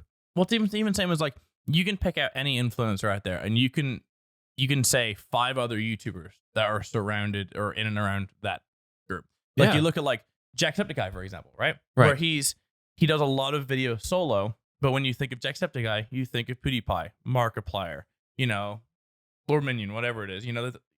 Wade, a lot of people who are in and around that. You look at Ninja, you think of Tim, you think of Courage, you think of Lupo, you think of everyone who's surrounding that. Right. When you think of Tyler, you think of all of us. People get way more attached to groups, I feel like, than they do individual people typically. Even look at the like Misfits, because yeah. group dynamics, like people enjoy seeing that friendship, they enjoy seeing that camaraderie, they enjoy seeing the different personalities clash or mesh. Mr. Beast has like he a has giant all of his team friends, behind him. Yeah, exactly. All his friends. Even I would talk to Chris a lot, who's one of the Mr. Beast, like one of the guys in his videos, and he was saying how they were just high school friends and they just wanted to mess around and do videos, and now he's sitting nearly on 30 million subs. Insane. You could even take what we're saying and apply it to even, I don't want to say higher, but different career fields. Like look at, let's say Seth Rogen. Mhm. Think of Seth Rogen. Who else immediately comes to mind? You think of like James Franco, the guy that writes with Seth Rogen, like Jonah Hill. Like, yep. These guys work and then together. You think of Jonah Hill, and then you think of Superbad, and then you think of, Michael Cera, and then you go from there, and then it just, like every industry has people who form a small, tight-knit group that are friendly with one another, and then those people, through their own connections, help each other grow. So I think as human nature, we tend to get caught up in like, who did what or who did this? If you guys remember comments of like, oh, you're just copying so-and-so. Or PewDiePie did that first. And it's like, okay. Yeah. That doesn't mean he did it best. Well, that doesn't mean I can't add something new to it. And that's, a lot of people just want to get caught up in like, well, you grew because of him or he did this first. And it's like, in the end, who gives a shit? Like, you still enjoy the content, if you right? enjoy this person's videos, watch them. If you don't enjoy that person's videos, you don't have to watch them. It's that easy. It's a saying that I heard where to be original. Jesus! The ice cube was like in my mouth and I choked on the bourbon. I'm sorry. Oh, good. But to be original, it's 75% someone else's work and 25% your own. Which is true, because everything out there has already been done. It's just a matter of putting your unique spin not on my something Modern else. Warfare videos, dog. It's one of a kind. Ain't nobody corpse launched like I have. Oh, corpse launch days. Let's even like, and this is me being absolutely just ridiculous here, but let's jump back to like prehistoric times. Before you do that, where are we at on time? Where are we at in time? We're at 25 and a half minutes. We should probably. Yep. I got a minute 30 left. I'm going to say what I've got to say real quick. This is just me being ridiculous. We're avoiding camera problems. So the guy who invented the wheel, I guarantee you didn't just look at a rock and was like, I'm going to chisel and carve this bitch until it is round. He saw like a round rock probably rolling down a hill somewhere, was like, oh, I got a really good idea. Holy fuck. And you know what? The guy who invented the wheel, nature did it first. Fuck you, you an original asshole. All right, we'll be right back. I think that's what I want to just call it. The podcast. It's pretty funny. It's unique. So what's the name of your podcast? Well, it's the podcast. Are you okay, sir? Yeah, I just told you. The name of my podcast is. Yeah. And then I'm going to sell a t-shirt. That's the merch. No, dude. Sell blank t-shirts. I'm just going to be the logo. The name of our show's on the front. It's just buy in blank shirts. Just blank and t-shirt. Ship them as blank t-shirts. Yeah. I like it. It's stupid. It's perfect. So welcome back to the podcast. It's perfect. Yeah. I want to wrap things up, kind of close out. Yeah. And my question is, what does the next, I guess, where do you see yourself in 5 years? It's a very vague, it doesn't have to be 5 years, but maybe just like where you want to see yourself, where you hope to see yourself, where you actually see yourself, whatever it is. Man, 5 years, I'll be 35. This guy can count. Boy, this guy fucks. He won't much longer. Nope. I don't. Going into male menopause It's soon. going to stop working soon. Somebody sign me up for Viagra. Please don't. It works just fine. 5 years from now, man. Well, obviously, I'd like to have another couple tours under my belt. Hell yeah. Not only with YouTube related, but just like my own solo act, comedy. Tony B. Even if it's not even necessarily touring, I just still want to be more invested into the entertainment industry. Not just YouTube, not just something that is internet based. I mean, a lot of entertainment is going straight to internet based, but live entertainment, it was a door that was open to me that is just It's magical. It's so much fun. It's like I'm so glad you enjoy it, honestly. I mean, obviously, I made like the whole snarky remark earlier about like smoking weed and stuff. But honestly, the best high in the world is just that energy and that adrenaline of doing something that you love. And I found that with being on stage. I mean, I even got like a small taste of it, and I loved it. Like you guys brought me on stage. They brought me on stage at the Nashville show, and I actually went up and like everyone there, obviously, they watch you guys. They know who you are. They know who I am. So Right. like everybody was super excited about it, and that was like a really crazy experience. Like you guys were like, come on up, and then I walked up stage, everyone's cheering. Yeah. I said a little few words or whatever, kind of got some laughs and cheers, and I walked off, and I was like, man, that was really fun. Like maybe I want to do a tour sometime, but Well, because I I don't know know about the originally, traveling, sorry, though. bringing up Shit. I know it's like a lot. 4 years ago, we had the same conversation of like what we're going to do in the future. I know stand-up comedy was something Yeah. that you wanted to pursue a I'm while just ago. terrified of it. It sounds fun. I but was too. going from making stupid shit fark jokes. Fark Yeah. jokes. That's when you fart and fuck at the same Yeah, time. fark jokes. Y'all want to fark? Anyway, making stupid shit dick fart jokes while playing games is a lot different than like Being on stage. being in a room looking at you like, hey, fucking make us laugh. Right. Yeah. Exactly. It's a lot of pressure. It was, and God, it was awesome. I would also like to, I don't know, have a family started in the next 5 years. There you go. Because if I don't have a kid by the time I'm 35, I ain't shooting that seed. I don't want that kid having a grandpa at his goddamn high school or graduation. That's a part of my 5 years. Well, I want to have a kid before I'm 30. yeah. 3 years on that. I mean, I got to find a wife, but I'm Craig. we'll I see. found a wife. I just need to, You need to get there. Yeah, we need to get that Mrs. on there. Well, Yep. shit, Scott just went up to you, bro. 20 minutes ago, he just announced to the world that he got married. Yeah. Well, that's a lot longer when the show's announced or Of course. published than Congrats, 20 Scott. minutes I ago. love you. But at the time of this recording on January 18th, 2020, approximately 7:35 p.m. 7:05. Fuck me. What about you, man? Continuing in the Demonetized Tour, Yeah. I sure. want to try. I would love to have like a few albums under my belt, which would be fantastic. You know, dreaming wise. Yeah. Not I've moved 5 times in the last 5 years. I want to have a home base. I want to have somewhere where I can just call home, where I can go to, and somewhere to properly decompress. Somewhere to live for Yeah, 5 years. Because that's something that I struggled with for a while, as I haven't really had anywhere that I would call a home. Mhm. Because I knew something that, well, I didn't know, but like something was going to come up that eventually led me to go somewhere else. So, Right. have a place I can call home. I would love to be able to settle down with whoever wants to at this point. You let me know. Hey, what up, cutie? What's up? I think We've just, toured the country. Let's tour the bedroom. Oh, my. Uh-huh. Let me tour that rectum. There was a lot of All right. there was a lot of bonding going on that tour bus. A lot of alcohol, a lot of sexual tension. yeah. I was there. I was on the tour bus for a little bit, and I even had to get off before I got my dick sucked. Someone- Kelly would have been pissed. Craig was reaching, dude. Oh, what can I say? Just like old times.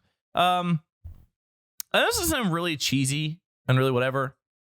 I want to make sure that I'm happy in 5 years. That ain't cheesy. Wow, what a loser. I know. Fucking idiot. We can be happy. Oh, no, it's You would like, be happy? I'm a fucking retard. with moving and with whatever, like life has been very weird. I want to make sure that I learn to take vacations and work on me. That's 'cause what I I'm doing haven't this done year. that. I literally made a New Year's resolution to go on 3 vacations. I booked 2. Yep. Third one, and they can be anything as small as like going to the beach for 2 days. That's like what the first one is. We're going to the beach for 3 days. Like that's Yeah. not anything outrageous, but I haven't done it in 8 years. But when you Right. don't have to think about work for a while. Yeah, that's exactly. I just want to turn my brain off and relax and enjoy company with with Kelly. Yeah. That's Hell why yeah. these last 2 weeks where I haven't done anything YouTube wise have been the strangest 2 weeks of the decade. Oh, I know we're kind of early on that, but It's the it's strangest 2. In fact, Craig, It's the been only 2 weeks of the decade. y'all some bitches, but also true bitches. These first 2 weeks of the year have been the strangest 2 weeks of this year, man. I will tell you what. You're never gonna believe what happens next. No, that's kind of where I am. Tyler, what about you? Well, said I want to have a kid. Yeah. Exactly. He same wants reason. to find I a name wanna- for this podcast wanna- within the next 5 years. I don't know how I'm gonna name the fucking kid. It's gonna be the Kid. son, the daughter, like whatever, the kid. Yeah. But by the time, like, so my parents had me young. My dad was only 20. My mom was 18. So like they're very young. Like my dad's only 47. He Yep. still goes and plays basketball with me. Yep. We could go like ride 4-wheelers and shit. And he Oh, did yeah. when I was growing up. And like I want that, but I'm already 7 years behind. So I'm like, okay, Yeah. I want to have a kid before I'm 30. Just Yeah, so we I can just have a can't lot of the compare same experience. generations like that. Yeah, That's different. true. But just like the fact that like I still hang out with my dad, and he's like a really good friend. Yeah. know? And like I want that same experience. Not that if he was older, it wouldn't be that way, but you know what I mean. Yeah. My dad's much got more relatable. 20 years on me. That's it. So I'm 30. He's 50. Yeah, that's the way my So, dad is. 27, I'm 47. the complete opposite. It was weird because like when I was with Sammy, her parents were like 40, 41, and her grandmother was like 65. Yeah. My mom's 65. Yeah. So my mom had me when she was like 39, 40. So like the other end of the spectrum. Yeah. So Well, my swimmer's got a little bit more time then. right, but for me, it's like I'm also very traditional in a sense that like not only do I want to have a million stories for my grandkids, but I want to make sure that my parents have grandkids. That's kind of like a life goal for them. Yeah, my mom's, everything I kind of do is I kind of rotate around them. So Mom's make sure- ready? Yeah, She's probably been my ready. mom's ready for some grandkids. Yeah, she is. She's tired of Shelby. It's my sister. Those you don't know. She's like, I need somebody young in this house. Go load up. But Kelly. yeah. Go I load wanna- up Kelly so real quick. I want to have kids before I'm 30. So that's in the next 3 years. So Yeah. Kelly is quitting her job next month, and part of that is To prepare the womb. No. Prepare thine uterus. No, it's just we're still young. She doesn't have to work. Like Right. I've got things held down in that category, and she only worked really for her own fulfillment. And it got to a point where she wasn't really enjoying like Right. She wasn't getting it anymore. she works with animals and she loves that and stuff. But Oh, at the- she'll be but getting it after with this any. month. All right, guys. You know what? This gonna be a dungeon next month. Every job has its problems, essentially, and so she was Right. getting kind of tired of it. So we're gonna take a year, 2 years. We're gonna go travel while we're young. She wants to go to Japan, so we're gonna go to Japan. We're gonna go do That's gonna be cool awesome. stuff. Hell yeah. She's gonna do different experiments on maybe little home businesses that she wants to try and do, stuff like that. Fun stuff she wants to do. We're gonna enjoy a year or two, and then settle down completely. Yeah. Have the kid. Probably move out of this house into something more like permanent, Mhm. Right. and And then then build that house that you really want. so that's Yeah. as far as the personal side, as well as getting in shape. That's the main thing. And then as far as YouTube and business wise, I'm fine still doing YouTube videos as long as Of it's course. something I'm enjoying. But Right. if all of a sudden there's a year of just a dry spell of games, like I'm gonna go nuts. Well, Yeah. I mean, I'm YouTube gonna is go always nuts. going to be a thing for all of us. I feel like we're that. Yeah, we're deep never in gonna it We're pretty now. rooted It's into it at this point. Yeah, it's if you guys keep watching, we'll keep making stuff. That's kind of the way it works. So Even if you as- don't. Yeah, so as far as like outside I made shit when no one was watching. yeah, that's how I got started. I streamed to 9 viewers for 3 years. I remember those days. yeah. I remember I streamed on Justin TV. Yep. Oh my God. That's back when it was like Big Brother. Yeah, I've been partnered on Twitch for like 7 years. Jesus God Almighty. Yep. Yeah, I think it's a pretty solid 5-year plan. Yeah, I'm fine still doing YouTube, but like I'm starting to try and build like businesses and different projects outside of YouTube to where if YouTube YouTube has been rocky, Right. bumpy, questionable the last 2-3 couple years. Yeah. But if you know how to navigate, sponsors and investing your money wisely and being smart with your money, then it's not as scary. No. And I want it to get to a point where I don't have to worry about it at all. And I only do YouTube when I feel like it, when it's fun. If Yeah. that's every day, cool. If it's once a month, cool. I have other stuff I'm working on that I'm just as passionate about. Right. Whether that be Glitch, which is something that I've gotten into recently, or some other projects that I can't talk about yet that I'm really excited about. So Yeah. Absolutely. in 5 years, maybe I'm doing YouTube, maybe I'm working on this other stuff. Either way, you're still going to hear from me. For Yeah. sure. I'm Yeah. going to be on the internet. You'll for be sure. listening to this podcast Yeah, still. probably, Yeah, hopefully. episode It one. still This won't is- have a name, but it- shit, it'll be good. It'll still be the podcast, but but yeah. Yes. That's solid, man. That's a solid plan. Oh yeah. I'm excited to see where we all go. It's gonna be crazy. I know we'll all be, we'll all still be in touch, obviously, at this point. Because it's crazy to Oh, think yeah. like 2015, 5 years ago from now, if you would have said that, you're starting your own businesses and you have this house or the cars or whatever, and then we had our own fucking tour Tour and and- shit like this. Like, Yeah. And 5 years ago wasn't that long though. I remember 2015. Yeah. I was playing it wasn't, but I was playing some Black Ops 3 zombies. Like that doesn't seem like that long ago. Like No, it really wasn't. so 5 years is gonna come up quick. Yeah.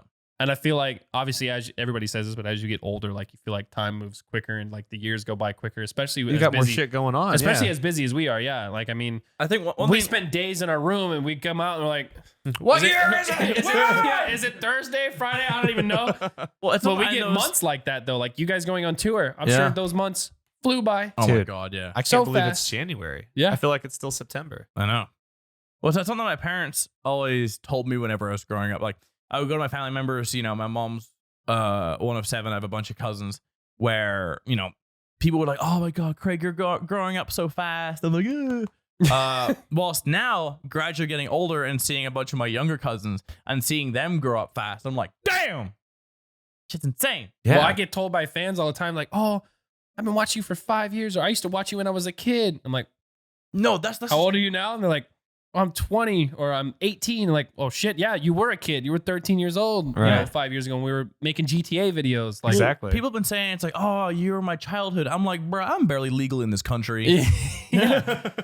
Yeah, it's But this It's- shit ain't it's- stopping. no. No. It's an honor too. It really is. It's Oh, cool to do what we 100%. do and to have you guys watch and support us. So I know we've said it a few times, but thank you for that. Yeah. It means a lot. We wouldn't be doing this if it wasn't for that opportunity you guys gave us. Yeah. You keep watching. We'll be here. Yeah. Hell I mean, yeah. Is that any last comments? Penis. Penis? I hope to be back, and I hope by that point I know what show I'm on. I guess Yeah. if somehow, you're definitely gonna come back for Yeah. sure. But I guess if somehow they don't know who you are, where do they find you guys? Oh, well, my name is Anthony. You can find me on Twitter and YouTube at BigJigglyPanda. And if you're on Instagram, you can type in BigJigglyPanda and then backspace the panda part and then hit search. And then you'll find Big Jiggly. Big Jiggly. Craig, how many D's are there? There are 3 Ds. MiniLadd Because with when 3 Ds. I had my Is that every MiniLadd- link? MiniLadd 2 Ds, there was a YouTube error message when I was creating my account. So I literally just added an extra D. And that was that. But yeah. Are all your socials with the 3Ds too? all my socials are 3 Ds, but my online name is 2 Ds. Wait, Okay. but where'd you get that shirt though? Where'd I get this shirt? Well, let me tell you, Wild Coot. You can get this at @ShopLad on Instagram. I am currently between designers, so there hasn't really been much going on. But you can get your smiley face shirt God, if- now. If you ever want to get in bed with Craig, just give him an opportunity to promote something, and he's Oh my Give me a God. crisp high five. rock hard. You show this guy a fire meme and a place to plug his merch, he will suck your dick skin off. It'll just be cartilage left. Oh, my bad. Oops. Bad timing. I'm real bad All about right, that. we'll wrap things up there though. So that was the. And that was That was Podcast. the. Maybe that's what it's gonna. It might not be called that. We don't even know. We I'll don't even know. I second guess everything. But good luck with the podcast. I hope it does. Yeah. Well, that's no, part that of your was fun. 5-year goal. You agreed on it. Just roll with it, bro. Yep. Yeah. That's why we're. No, but Big it was, Jiggly MiniLadd, and I am Wildcat. it was fun chatting with you guys. Obviously, I talk with you guys a lot, but Yeah. this Oh, yeah. is kind This of is just like hanging out in Discord, except I get to look at you. yeah. But it was like even still some more in depth than what we usually. Yeah, it's usually like, course. oh, what'd you have for dinner? Oh, that's cool. You want to play COD? Sure. Let me go get It's drunk. pretty like we talk a lot, but it's rare that we've ever sat down and talked for almost 2 hours straight Right. just talking. So Yeah. yeah, it was cool. Hell yeah. All right, Thanks for have having fun. me, man. Thank you guys for watching. Peace. Peace out.